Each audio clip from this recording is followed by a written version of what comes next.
saudara muda istilahnya, pingin seperti tadi dia bilang oleh Pak Kajur Ngamsu Kawuru, seperti apa sih penerapan MBKM itu berdasarkan pengalaman yang sudah dilakukan oleh Sosan di FIS UNES ini. Insya Allah lah kita pasti terinspirasi dari ini dan semoga akan punya seperti teman-teman Sosan di sini.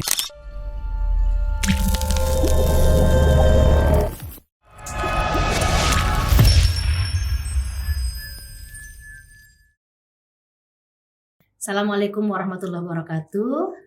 Bertemu lagi dengan kami di jurusan Sosiologi dan Antropologi. Dan hari ini alhamdulillah kita kedatangan tamu dari dekat, tapi sebetulnya sangat dekat sekali di hati. Cuman baru kali ini berkunjung di UNES seperti itu. Dari Prodi Sosiologi, Fakultas Ilmu Sosial dan Ilmu Politik UIN Wali Songo Semarang. Mungkin sebelumnya kita perkenalan dulu ya Bapak. Dari Bapak, mungkin Bapak Kaprodi dulu, silakan Pak. Baik, terima kasih. Assalamualaikum warahmatullahi wabarakatuh. Saya Muhammad Parmudi selaku Ketua Prodi Sosiologi FISIP UIN Wali Songo. Terima kasih kami telah disambut dengan hangat ya, Bu Asma ya. Selanjutnya ini sekjur saya nih. Oke, baik. Assalamualaikum warahmatullahi wabarakatuh. Saya mengawal Kaprodi saya Ahredi Sofyan selaku Sekprodi Sosiologi di FISIP UIN Wali Songo. Ya. Terima kasih. Baik, ya. Terima kasih Bapak-bapak atas kehadiran dan kedatangannya berkunjung di jurusan kami, di jurusan Sosiologi dan Antropologi UNES. Barangkali untuk lebih akrabnya suasana kita ini, mungkin kita lebih santai ya Pak untuk ngobrolnya gitu. Bisa mungkin Bapak diceritakan ke kami bagaimana Prodi Sosiologi di UIN Wali Songo, mungkin bagaimana awal mula berdirinya, seperti apa alasan kok kenapa berdiri ya di institusi keagamaan, namanya PTKIN seperti itu. Monggo Pak. Baik, terima kasih ya.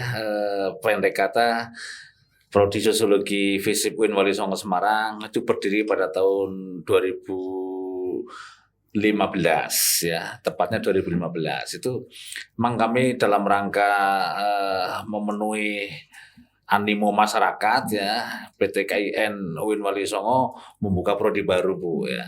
Nah, itu sekarang sudah berjalan. Ini namanya kami perlu studi banding ya, dengan senior Universitas Negeri Semarang ya.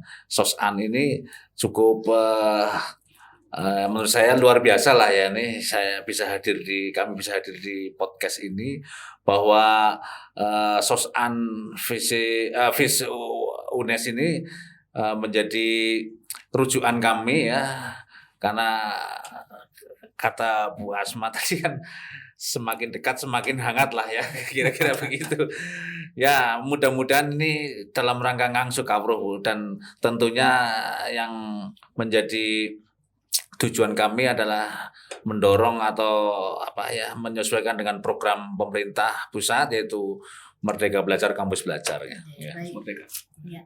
Menarik sekali ya Pak, tadi ada kerjasama institusi untuk MBKM ya Pak, Merdeka Belajar dan Kampus Merdeka, karena memang pada era ini adalah era kampus mengajar, era Merdeka Belajar seperti itu, sehingga memang kita dituntut untuk bagaimana bekerjasama dan berkolaborasi di dalam proses pembelajaran.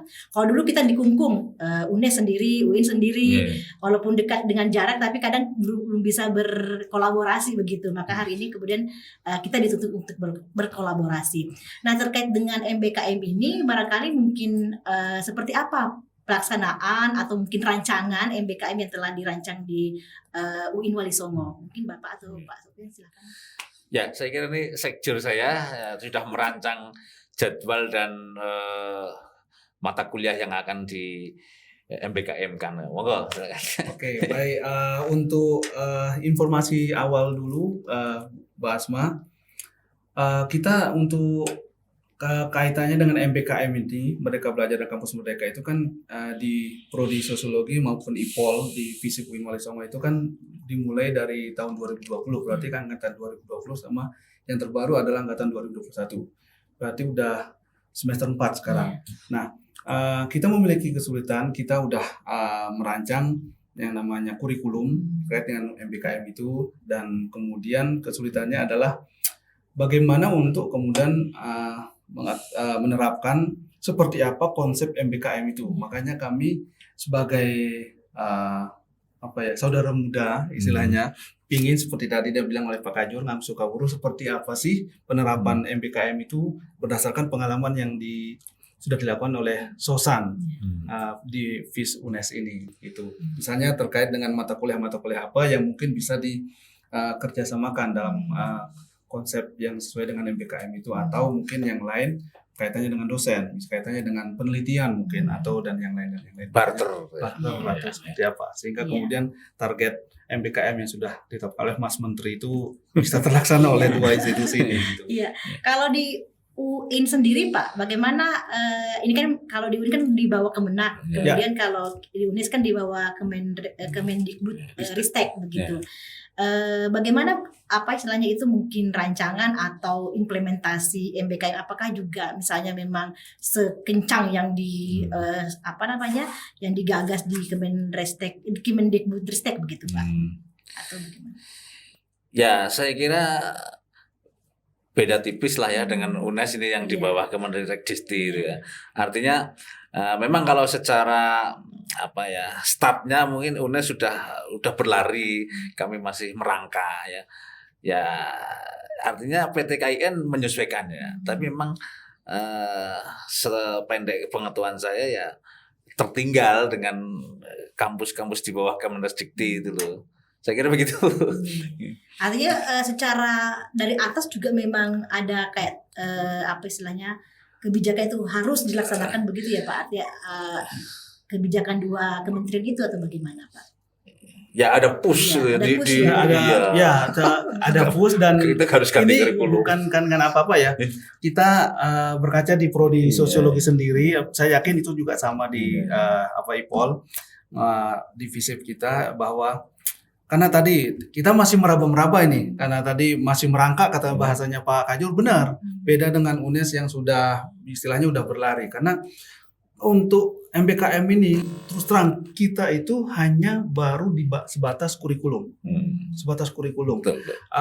Kalau memang kemudian misalnya kemarin semester yang lalu itu misalnya ada teman-teman dosen dari UNES yang sudah mengajar, apakah itu juga termasuk kaitannya dengan masuk dalam MBKM atau seperti apa, atau tadi pertukaran, tapi ternyata kan mungkin bisa atau seperti apa, atau mungkin begini, mahasiswa yang mungkin tidak masuk dalam kurikulum 2020 ini, misalnya yang angkatan 2019 ke atas, ketika kemudian bisa nggak ini dikonversi, atau mungkin bahasanya apa tadi, direkognisi, misalnya direkognisi dengan mereka mata kuliah ataupun mungkin kegiatan-kegiatan kampus seperti ada mahasiswa kami itu beberapa baik sosiologi maupun IPOL itu yang ikut dalam kegiatan pejuang muda dari kemanusiaan Kemensos di beberapa daerah di Indonesia itu. Nah itu padahal itu bukan masuk dalam kurikulum 2020, bukan masuk dalam MBKM ini. Nah seperti apa dan bagaimana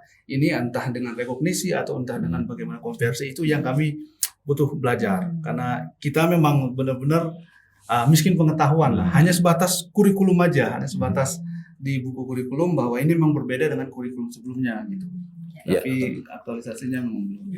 Jadi menarik Pak tadi, karena sebetulnya kalau dari pembicaraan Pak Kaprodi dengan Pak Sekjur, sebetulnya sudah pernah melakukan itu, sudah melakukan sebenarnya live in di masyarakat, kemudian ada pejuang muda, kemudian juga barangkali ada kegiatan-kegiatan yang lain, hanya mungkin belum direkognisi atau kemudian belum tersistem di sistem ya Pak ya.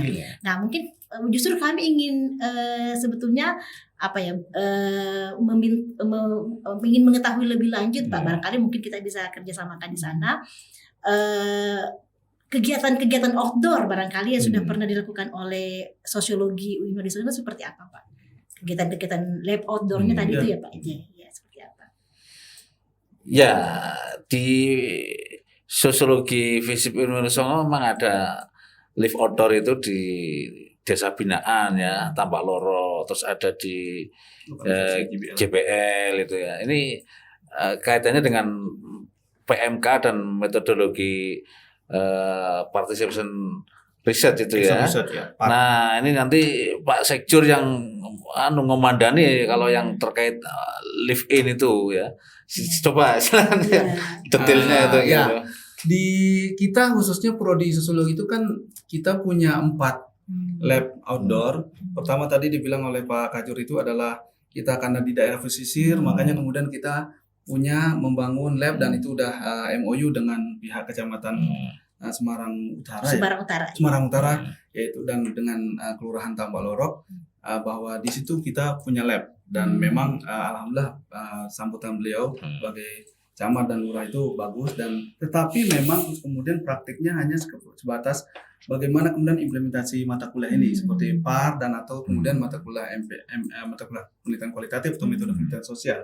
Selain itu kita punya juga di Gambilangu karena terkait dengan patologi sosial lah yang notabene GBL itu Gambilangu kan bekas sebagai resos dan rehabilitasi teman-teman pelacur, teman-teman PSK di situ dan kemudian yang ketiga karena di bawah PT KIN kita punya juga lab di salah satu pondok pesantren di Mangkang dan satunya itu di Boja itu lab katanya pedesaan dan itu sudah alhamdulillah masih berlangsung tapi karena pandemi ini mungkin yang agak serat itu Mbak Asma makanya nanti mungkin kita UNES dalam hal ini SOSAN dengan labnya dikomandani oleh Mbak Asma dan Mas Bayu dan teman-teman dosen yang lainnya itu semoga bisa kaitannya bekerja sama untuk MBKM ini.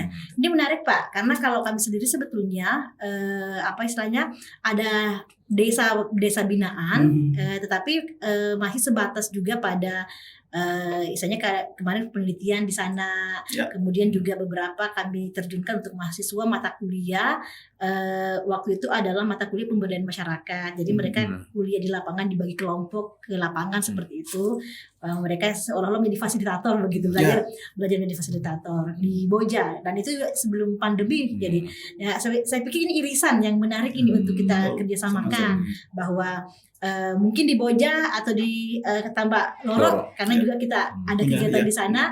Nah bisa membangun sebuah irisan hanya nanti tinggal bagaimana bentuk atau wujud kerjasamanya seperti apa. Nah mungkin bisa juga dijelaskan Pak ya ke kami misalnya dengan mata kuliah tadi misalkan sistemnya seperti apa itu Pak? Apakah misalkan dosennya juga hadir bersama siswanya ataukah mahasiswanya hanya terjunkan seperti itu dengan tugas mata kuliah ataukah bagaimana ada proyek bersama dengan dosen atau bagaimana? Yang terkait tadi itu. Oke, kaitannya dengan lab itu ya, Pak. Nah biasanya itu setahu saya dari karena kan mereka dituntut untuk output itu. Misalnya di mata kuliah PAR sendiri itu memang mereka setelah UTS ujian tengah semester itu mereka dituntut untuk melakukan riset lapangan. Nah dari baik itu individu maupun kelompok. Nah dari itu kemudian mereka punya luaran. Sampai setahu saya itu sampai sejauh ini adalah hanya sebatas ya laporan untuk nilai aja nilai akhir. Nah kalau memang mimpinya sih pingin ya semoga nanti bisa kerjasama ini berlanjut dengan teman-teman SOSAN. Kemudian adalah bagaimana kemudian itu luaran itu tentu saja dengan editing dan segala macam itu menjadi sebuah karya yang benar-benar akademik dan bisa dibanggakan oleh teman-teman mahasiswa maupun dua institusi ini untuk menjadi sebuah bunga rampai misalnya. Dan itu juga dari MBKM mungkin juga masuk itu untuk akreditasi ke depan juga untuk dua institusi ini saya pikir sih juga penting. Itu semoga lah. Iya. Mungkin saya ke Pak Kajur nih Pak Kaprodi ya. Gimana kemudian untuk rancangan untuk jurusan sendiri Pak atau prodi sendiri itu kira-kira sosiologi UIN Wali Songo ini akan merancang kegiatan MBKM seperti apa Pak? Baik mungkin dengan UNES maupun dengan institusi yang lain gitu Pak. Ya, semenjak dicanangkan MBKM ya sejak 2020, memang kami baru di 2021 ini MOU dengan Universitas Islam Negeri Sunan Gunung Jati Bandung, kemudian UNES. Terus kemarin kami penjajakan ke Universitas Erlangga Surabaya, Unpad juga. Nah, ini saya kira ada banyak ya pada prinsipnya hanya barter lah ya, itu saya memahaminya barter di situ, kunci katanya barter, sehingga nanti mungkin mahasiswa FISIP UIN Wali Songo kuliah di Bandung, kuliah di UNES, kuliah di Unpad ya, kedepannya tuh ya, sebaliknya sana juga begitu, dan tidak hanya mahasiswa juga dosen. Dan yang menarik ini yang istilahnya tadi Pak Dekan FIS ini ya, pekerjaannya ringan-ringan tapi nilainya berbobot tinggi ya, jurnal itu.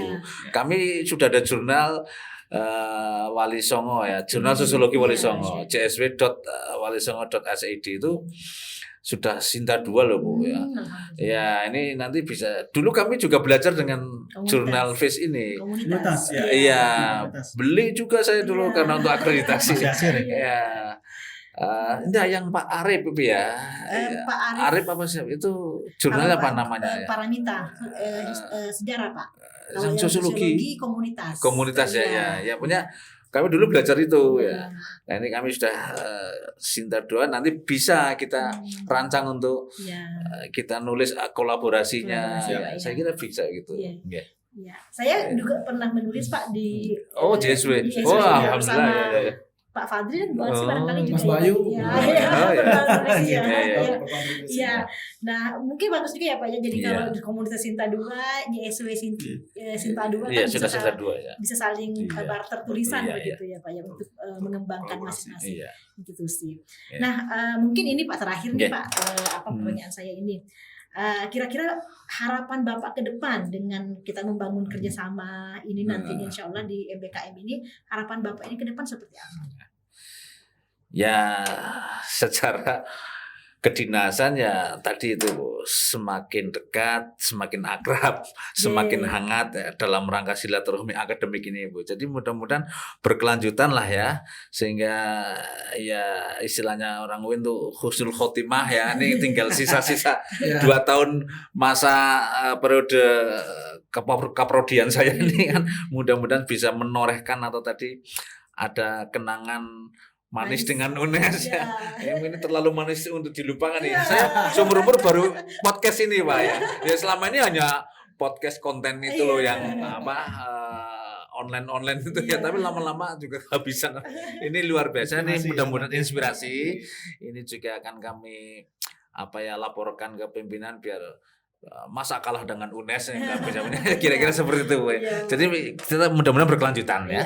Tetap on the track, MBKM, barter, mahasiswa, dosen ataupun tadi ya. Saya kira itu Pak Asur nih yang mata kuliah sosiologi siber nih mungkin. Iya.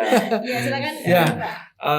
Ya ini benar, sangat menarik ketika tadi tawarin untuk podcast ya, disambut aja gitu kan, untuk kemudian dialog. Dan tadi disampaikan oleh Pak Kajur, insya Allah lah kita pasti terinspirasi dari ini, dan semoga akan punya seperti teman-teman sosan di sini. Dan satu lagi mungkin kaitannya dengan tadi MBKM ya Mbak Asma, spiritnya kan memberikan kemudahan, tetapi tanpa melupakan substansinya tadi untuk memberikan aspek akademik maupun proses-proses pengembangan mahasiswa itu kepada mahasiswa ya, sehingga kemudian bebas memilih, bebas mendapatkan pengetahuan dan pendidikan dari berbagai lintas ilmu dan lintas prodi ataupun bahkan universitas itu Mbak Asma. Baik, terima kasih Pak Muji dan Pak Haryadi Sofyan atas kedatangannya di jurusan kami, di ruang podcast kami ini. Semoga pertemuan kita ini berberkah ya Pak ya. Amin. Barokah sehingga kemudian bisa mendatangkan manfaat buat lembaga kita masing-masing. Dan memang sobat muda sekalian, sobat sosan, jadi kerja kolaborasi di era revolusi industri 4.1 ini memang merupakan satu hal yang mesti kita lakukan, karena kalau kita bekerja sendiri tangan kita hanya 2, tidak cukup ya. Jadi kita membutuhkan tangan-tangan yang lain, kemudian juga bekerja sama dan berkolaborasi agar kehidupan kita lebih lancar, lebih mudah, dan pekerjaan kita di masa mendatang juga lebih berberkah juga ya Pak ya, bisa mendatangkan manfaat baik untuk semuanya. Terima kasih atas kedatangan Bapak. Terima kasih atas semua teman-teman di Sosan, dan kami tutup kegiatan kita hari ini dan selamat sampai jumpa semuanya. Assalamualaikum warahmatullahi wabarakatuh. Waalaikumsalam. Terima kasih semuanya.